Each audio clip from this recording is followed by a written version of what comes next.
Guy Coré, président de la FADIV. Présentez-nous l'Aquabadé. Alors l'Aquabadé est une journée mise à part par la FADIV pour accueillir les nouveaux arrivants étudiants sur le sol français, les étudiants ivoiriens sur le sol français. Voilà, en gros, cette journée consiste à pouvoir faire des échanges entre les étudiants, anciens étudiants sur le sol français et les nouveaux étudiants arrivants sur le sol français, ce qui permet aux nouveaux arrivants de pouvoir s'orienter et de pouvoir avoir quelques informations et mieux s'intégrer dans le tissu étudiant français. Je crois qu'il y a aussi une dimension liée à l'entrepreneuriat. Oui, il y a une dimension liée à l'entrepreneuriat parce que les études sont toujours liées au stage. Et donc du coup, dans cet Aquabadé, nous avons associé les entrepreneurs qui échangent avec les étudiants et essayent de recueillir leurs besoins en termes de stage et pourraient éventuellement leur faire des propositions de stage. Alors, parlons-nous plus précisément de la FADIV. La FADIV. Alors la FADIV est la Fédération des associations de la diaspora ivoirienne. Cette FADIV regroupe une cinquantaine d'associations et elle travaille sur 3 piliers. Pilier économique, pilier compétences et pilier associatif. Et donc dans le pilier associatif, pour aller plus vite, nous essayons d'accompagner les associations dans leurs projets de développement. Dans le pilier compétences, nous essayons de faire un répertoire de compétences donc, de la diaspora ivoirienne. Et dans le pilier économique, nous essayons de mettre ensemble un certain nombre d'entreprises qui pourraient éventuellement être un vivier d'offres de stage donc, aux étudiants ivoiriens. D'accord. Voilà. Là, il y a eu des entrepreneurs qui sont intervenus pendant la conférence. Quels enseignements vous tirez de leur expérience, de leur intervention?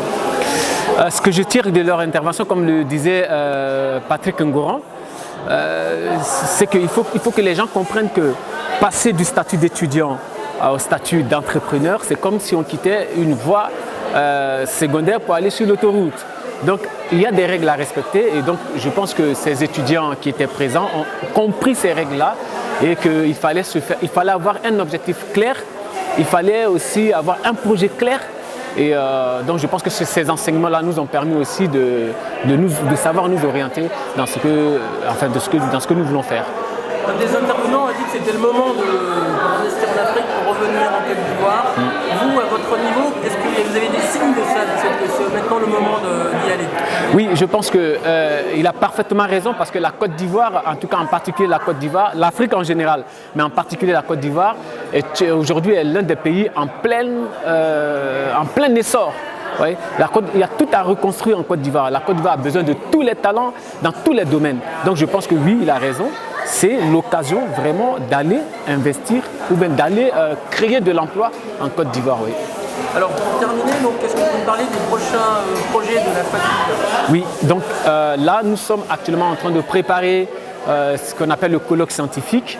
Donc en partenariat avec l'INPHB de Yamoussoukro et Polytechnique de France, le ministère de l'enseignement supérieur de Côte d'Ivoire, le ministère de l'emploi de Côte d'Ivoire et le ministère des Ivoiriens de l'extérieur. Donc avec tous ces partenaires, nous sommes en train de préparer en ce moment le colloque scientifique, la deuxième édition du colloque scientifique qui aura certainement lieu au premier trimestre 2017. À la suite de ça, nous sommes en train de aussi préparer un deuxième programme qui est le Forum des associations, qui est une rencontre à caractère économique entre les investisseurs et les associations. Et aussi, nous sommes en train de préparer aussi ce qu'on appelle une nuit de la culture ivoirienne au mois d'octobre 2017. En France, ouais. Et à cette nuit-là, nous allons distinguer quelques hommes, quelques femmes du milieu artistique, du milieu des lettres ivoiriens. Nous allons les mettre à l'honneur pendant cette nuit-là. Et là, nous sommes aussi en train de préparer ce qu'on appelle le Pakinou. Le Pakinou qui est une fête culturelle. Bon, au début, c'était que des baoulés, mais aujourd'hui, c'est rentré dans la culture ivoirienne. Et donc, cette culture-là, nous voulons l'importer au niveau de la diaspora ivoirienne. Et nous sommes en train de préparer une grande fête de Pakinou au mois d'avril 2017.